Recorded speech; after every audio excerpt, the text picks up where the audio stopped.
الله فلا مضل له وما يضلل فلا هادي له أشهد أن لا إله إلا الله وحده لا شريك له وأشهد أن محمدا عبده ورسوله لا نبي بعده اللهم صل وسلم على سيدنا محمد بن عبد الله وعلى آله وأصحابه ومن تبعهم إلى يوم القيامة أما بعد يا أيها الحاضرون اتقوا الله حق تقاته ولا تموتن إلا وأنتم مسلمون أعوذ بالله من الشيطان الرجيم بسم الله الرحمن الرحيم ولو أن أهل القرى آمنوا واتقوا لا فتحنا عليهم بركات من السماء والأرض ولكن كذبوا فأخذناهم بما كانوا يكسبون Shadaqallahul Azim.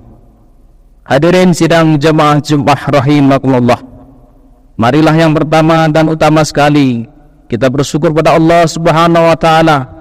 Pada kesempatan siang yang cerah ini kita masih diberi nikmat oleh Allah yang sangat banyak, nikmat sehat, nikmat sempat, hingga kita mampu melangkahkan kaki dan mengayunkan tangan untuk menghadiri, memenuhi panggilan Allah Subhanahu wa taala, yakninya sebuah kewajiban salat Jumat berjamaah. Tentunya permohon kepada Allah Subhanahu wa taala semoga ibadah yang kita lakukan hari ini dicatat dan diterima oleh Allah Subhanahu wa taala hingga menjadi saksi ketaatan kita di yaumil akhir kelak. Selanjutnya tentu bersalat kepada Rasulullah sallallahu alaihi wasallam. Allahumma shalli ala sayyidina Muhammad wa ala alihi sayyidina Muhammad.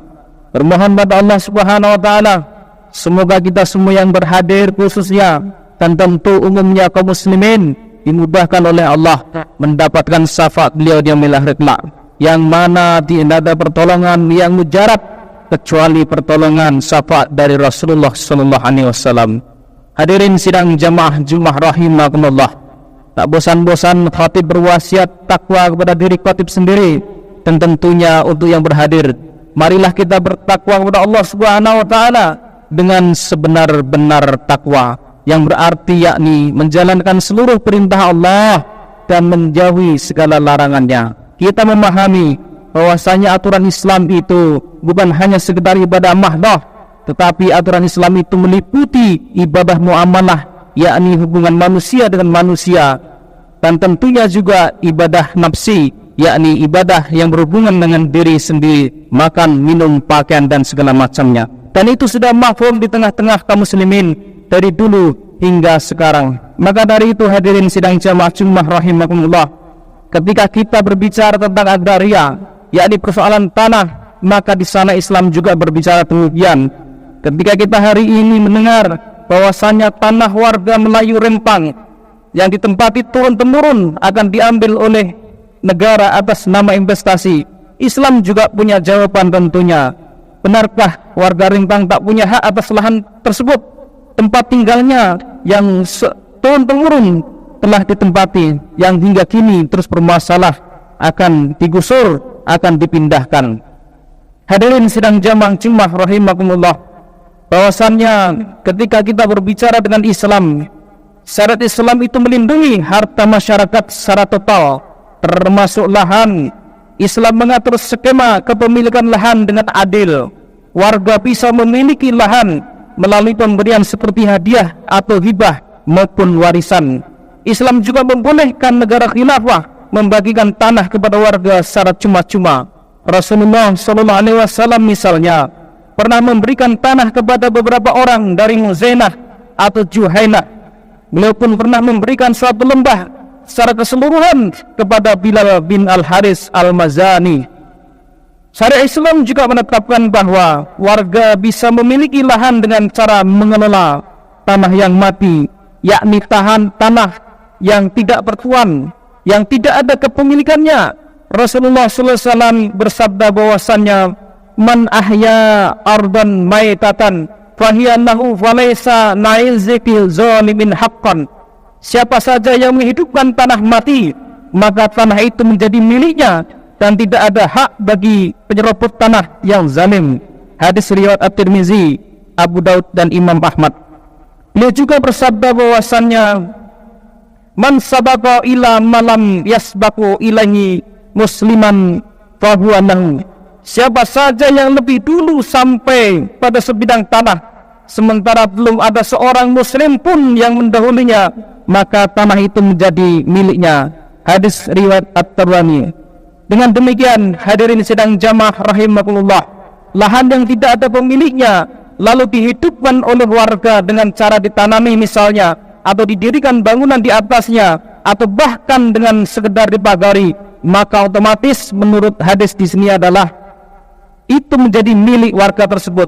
Nabi SAW bersabda bahwasannya man ahato haidan ana arodin fahiyalahu. Siapa saja yang mendirikan pagar di atas tanah yang mati, maka tanah itu menjadi miliknya. Hadis riwayat At-Tabrani. Hadirin jamaah Jumat rahimakumullah, Islam memberikan kesempatan umatnya untuk menghidupkan tanah yang mati dan memilikinya. Namun syariat Islam juga mengingatkan para pemilik lahan agar tidak meninggalkan atau melantarkan lahannya tersebut setelah ditanami atau diolah. Penelantaran lahan selama 3 tahun menyebabkan gugurnya hak kepemilikan atas lahan tersebut. Selanjutnya lahan itu bisa diambil paksa oleh negara dan diberikan kepada pihak yang sanggup mengelola lahan tersebut. Ketetapan ini berdasarkan ijma' sahabat pada masa Khalifah Umar bin Khattab. Imam Abu Yusuf dalam kitab Al-Kharaj mencantumkan perkataan Khalifah Umar radhiyallahu anhu, tidak ada hak bagi pemantau lahan setelah 3 tahun ditelantarkan, di dalam kitab Al-Kharaj halaman 77. Imam Abu Ubaid dalam kitab Al-Amwal meriwayatkan bahwa Khalifah Umar bin Khattab pernah mengambil hak lahan atas kepemilikan Bilal bin Al-Haris Al-Mazani yang sebelum tadi sudah diberikan oleh Rasulullah. Sebelumnya lahan tersebut merupakan pemberian Rasulullah, namun ketika Khalifah Umar melihat bahwasanya lahan tersebut ditelantarkan, kemudian Khalifah Umar bin Khattab mengambil alih dan memberikan kepada orang yang sanggup untuk mengelolanya. Ini termaktub di dalam sebuah kitab Al-Abwal di halaman 328. Hukum yang jelas seperti ini akan memberikan keadilan bagi para pemilik lahan. Kepemilikan mereka yang telah puluhan tahun atas lahan tidak bisa dibatalkan atau diambil alih oleh siapa saja, bahkan oleh negara sekalipun, hanya karena tidak bersertifikat. Malah terbukti ketika sertifikat menjadi satu-satunya bukti keabsahan kepemilikan atas lahan tersebut, ini justru membuka terjadinya perampasan lahan. Semua tahu sertifikat bisa dipermainkan. Hadirin jamaah Jumat rahimakumullah, ingatlah, perampasan lahan tanpa alasan syar'i adalah perbuatan ghasab dan zalim. Allah Subhanahu wa taala telah mengharamkan memakan harta sesama manusia dengan cara yang batil, termasuk dengan cara menyuap penguasa agar diberikan kesempatan merampas hak milik orang lain. Allah Subhanahu wa taala berfirman bahwasannya di dalam Al-Quran, yang artinya janganlah kalian makan harta di antara kalian dengan cara yang batil. Kalian membawa urusan harta itu kepada para penguasa dengan maksud agar kalian dapat memakan sebagian harta orang lain itu dengan jalan dosa, padahal kalian tahu. Di dalam surah Al-Baqarah ayat 188. Hadirin sidang jamaah Jumat rahimakumullah, ayat di atas secara tegas mengancam siapa saja yang ingin menguasai harta orang lain, termasuk lahan orang lain, dengan cara menyuap penguasa adalah suatu hal yang dipandang sebuah kemaksiatan. Namun hari ini terkadang kita melihat itu adalah hal yang lumrah. Tidak jarang orang-orang kaya, termasuk pengusaha, menyuap pejabat agar dapat menguasai lahan, sekalipun dengan cara merampas lahan tersebut dari orang lain. Perhatikanlah ancaman Nabi SAW kepada para perampas lahan, yakni yang artinya siapa saja yang mengambil senggal tanah secara zalim, maka Allah akan mengalungkan 7 bumi kepada dirinya nanti di yaumil akhir, yakni termaktub dalam hadis riwayat muttafaqun alaih. Hadirin sidang jamaah rahimakumullah, akhirnya sengketa lahan dan perampasan lahan tidak akan pernah tuntas selama tidak dikelola dengan syariat Islam. Aturan hari ini akan terus mengancam pemilik tanah, terutama rakyat yang belum sertifikat maupun yang sudah bersertifikat. Hanya syariat Islam yang bisa memberikan perlindungan menyeluruh dan berkeadilan bagi seluruh umat manusia. Maka dari itu, marilah kita bergegas menuju penerapan Islam secara kafah, yang mana pasti di sana seluruh umat Islam akan terlindungi, seluruh umat manusia akan mendapatkan rahmatan lil alamin. Hadirin sidang jamaah Jumat rahimakumullah, ketika hari ini kita melihat kasus Rempang, maka ada beberapa hal yang harus kita pahami. Yakni yang pertama, kita harus memahami bahwasanya di negeri ini tidak sedang baik-baik saja. Kenapa demikian? Suatu hal yang celaka paling besar ketika kita memahami kondisi kita ini baik-baik saja, sedangkan di lingkungan kita sedang ada ancaman. Yang kedua adalah kita harus memberikan kabar kepada seluruh kaum muslimin, baik rakyat maupun penguasa, agar mereka memahami fakta ini dan kembali kepada Islam. Langkah yang ketiga yakni kita harus melakukan amar ma'ruf nahi munkar, terutama kepada para penguasa. Kenapa demikian hadirin sidang jamaah Jumat rahimakumullah? Karena di tangan mereka lah segala keputusan, di tangan mereka lah segala kebijakan. Apakah akan membawa kemakmuran rakyat atau kesengsaraan rakyat? Maka dari itu, bagi yang berkesempatan untuk bisa memuhasabah penguasa, maka dia telah melakukan seabdul jihad. Kenapa demikian? Bagi mereka akan mendapatkan hadis Rasulullah, Abdul jihad kalimatul haq inda imamin jairin, kata Rasulullah, bahwasanya seabdul jihad adalah penyampaian kalimat yang hak kepada penguasa yang zalim, kepada penguasa yang jair, yakni yang menyengsarakan umat atau rakyat. Fa'taburu ya ulil absar la'annakum turhamun.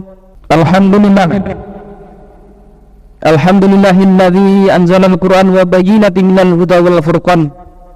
Asyhadu an la ilaha illallah wahdahu la syarikalah wa asyhadu anna Muhammadan abduhu wa rasuluhu la nabiyya ba'dah. Allahumma shalli wa sallim ala sayyidina Muhammad bin Abdillah wa ala alihi wa ashabihi wa man tabi'ahum ila yaumil qiyamah. Amma ba'd, ya ayyuhal hadirun ittaqullaha haqqa tuqatih wa la tamutunna illa wa antum muslimun. A'udzu billahi minasyaitonir rajim. Bismillahirrahmanirrahim. Ya ayyuhan nasu ubudu rabbakumul ladzi khalaqakum wal ladzina min qablikum la'allakum tattaqun. Innallaha wa malaikatahu yusholluna 'alan nabi ya ayyuhalladzina amanu shallu 'alaihi wa sallimu taslima. Allahumma shalli wa sallim ala sayyidina Muhammad wa ala ali sayyidina Muhammad kama shallaita ala Ibrahim wa ala ali Ibrahim wa barik ala Muhammad wa ala ali Muhammad kama barakta ala Ibrahim wa ala ali Ibrahim fil alamin innaka Hamidum Majid. Allahumma ighfir lil muslimina wal muslimat wal mu'minina wal mu'minat al ahya'i minhum wal amwat bi rahmatika ya arhamar rahimin. Allahumma rabbana hab lana min azwajina wa dzurriyyatina qurrata a'yun waj'alna lil muttaqina imama. Allahumma rabbana ya Allah, berikan kami kekuatan untuk menghadapi segala ujian ya Allah, baik fisik maupun tidak fisik. Allahumma rabbana ya Allah, berikanlah bantuan kepada saudara-saudara kami kekuatan ya Allah, dan berikan jalan bagi mereka ya Allah yang dirempang ya Allah. Dan ini bukan urusan mereka saja, tetapi ini urusan bagi kami juga ya Allah, karena kaum muslimin adalah satu saudara. Maka dari itu ya Allah, mudahkanlah mereka untuk mendapatkan jalan dan kemudahan ya Allah. Allahumma rabbana inna nas'aluka daulatan khilafatan ala minhajin nubuwah. Allahumma rabbana atina fid dunya hasanah wa fil akhirati hasanatan wa qina azabannar walhamdulillahi rabbil alamin. Ibadallah, innallaha ya'muruna bil adli wal ihsan wa ita'i dzil qurba wa yanha 'anil fahsya'i wal munkar wal baghi ya'izukum la'allakum tadhakkarun wa la dzikrullahi akbar. Aqimus shalah.